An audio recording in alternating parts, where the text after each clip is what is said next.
in front of you here we have our DS8850, which is the modern swivel.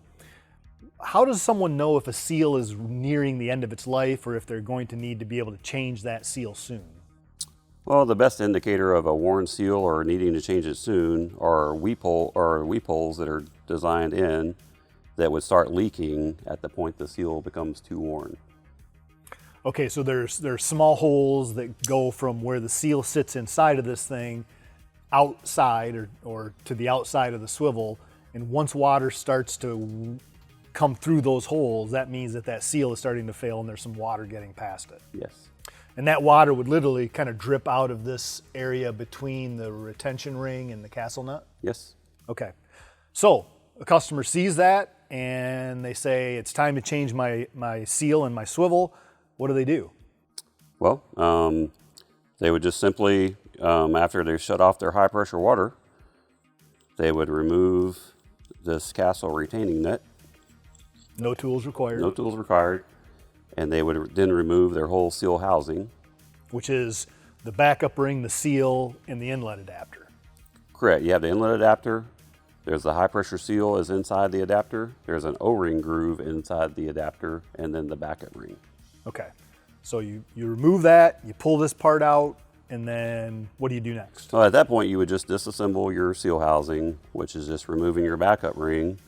Every new swivel, as well as any new tool that has this particular swivel on it, would come with a plastic O-ring pick and an aluminum seal removal tool. And it's important to say at this point, people really should be using these tools to do this work, because if you were to use a metal pick and you were able to somehow scrape or gouge the inside of that assembly, you would create a situation where seal life would be vastly reduced. Yes, it's very important for the areas that the seal comes in contact with to be very clean and smooth, because if they're not, that gives water a passageway around it. Okay, so you've got your backup ring, you've removed that, and if someone needs to remove the seal, how do you do that with one of these tools? If you need to remove the seal, it's just a plastic seal. It looks just like this. It's sitting down in the housing. Your tool is threaded very similarly to a bolt tap, and you would literally just thread your tool into that, down into your seal. The threads would hold it, and you would just by hand pull it out. And then once the seal is out, then there is the O-ring. Correct. And that O-ring, once your seal's out, you would use your plastic pick to pick out your O-ring.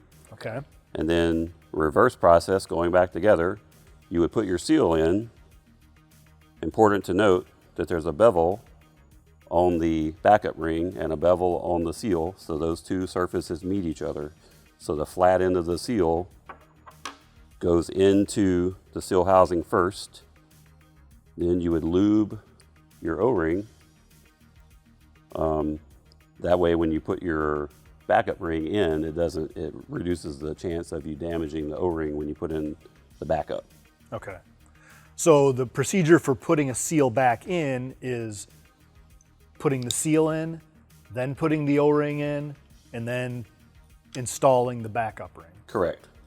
And when you install that backup ring, you want to make sure that O-ring is in its groove, and that just the simple act of pushing that backup ring past that O-ring doesn't cause it to get cut or damaged. Correct. Yeah. Okay. So once that's done, you simply put that back and slide it over the shaft? Well, one step I would do, a common point of overlooking for most customers, is the importance of also having the shaft clean. Great point. Yep. You can have a brand new seal and a brand new backup ring, but if there's some residual seal material left on that shaft and you put it back together, it's going to wear much quicker. Correct. The most common way to clean that off would be to use some abrasive pads such as Scotch-Brite, a small piece on your finger, pressed against the shaft, and then turn on your rotation just to buff off that shaft. Gives you a nice clean new surface for the seal to ride on. Okay, so you're literally talking about cutting a little piece of Scotch-Brite that you can just hold against that shaft with your finger and let that thing spin a little bit, and that'll get it back to a very, very clean Yep. surface. Great. Yeah, at that point, you would just wipe a little bit of anti-seize onto your housing, slide it back in the hole, tighten your nut. Very important to not use tools when you're tightening your nut. Make it as tight as you can by hand. Okay. Release the retaining sleeve, back it up to the nearest possible engagement. Okay, great point. Field repairable, no tools required. Don't use tools, as a matter of fact. Tighten it up as much as you can by hand, then release that retainer spring and back it up until it locks together. Yep.